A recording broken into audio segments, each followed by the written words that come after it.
दोस्तों, आपने हमेशा ही कुत्तों को खुले में सहवास करते हुए पाया होगा।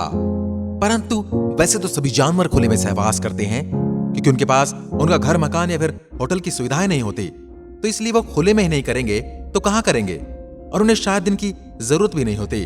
परंतु कुत्तों की एक बात सबसे निराली होती है। वो ज्यादातर ऐसी जगह पर सहवास करते हुए दिखाई देते हैं जहां पर लोगों का आना जाना ज्यादा हो, या बीच रास्ते में, आपकी गली में सबसे भीड़ वाली जगह पर, किसी चौराहे पर, या स्कूल कॉलेज के सामने, बस स्टैंड पर, या भरे बाजार में।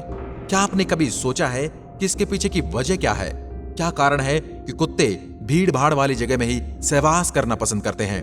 चलिए आपको बताते हैं और आपको ले चलते हैं आज से हजारों साल पीछे, उस जगह पर जहां पर द्रौपदी का स्वयंवर हो रहा है। द्रौपदी स्वयंवर में अर्जुन मछली की आंख में तीर मारकर और सभी योद्धाओं के बीच स्वयंवर जीत लेते हैं।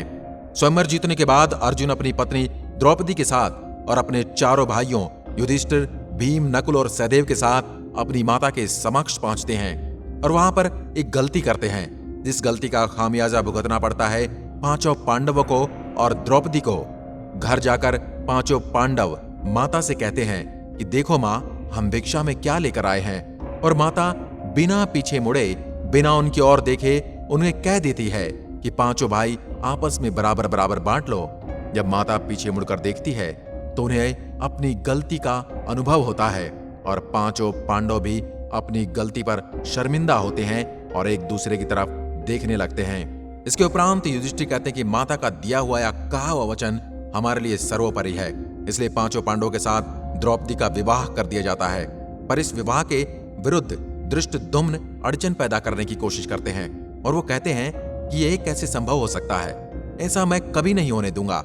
इस पर भगवान श्री कृष्ण उसे समझाते हैं कि द्रौपदी के पिछले जीवन के बारे में बताते हैं, जिसमें उन्होंने महादेव से वरदान मांगा था और उसमें उन्होंने एक गुणवान पति की मांग की थी, और उसने जितने गुण एक पति में मांगे थे उतने एक व्यक्ति में हो ही नहीं सकते। इसलिए द्रौपदी को 5 पतियों की पत्नी बनकर रहना होगा। पांचों भाइयों के साथ विवाह संपन्न होने के बाद विवाह के बाद दैनिक जीवन के कुछ नियम बनाए जाते हैं।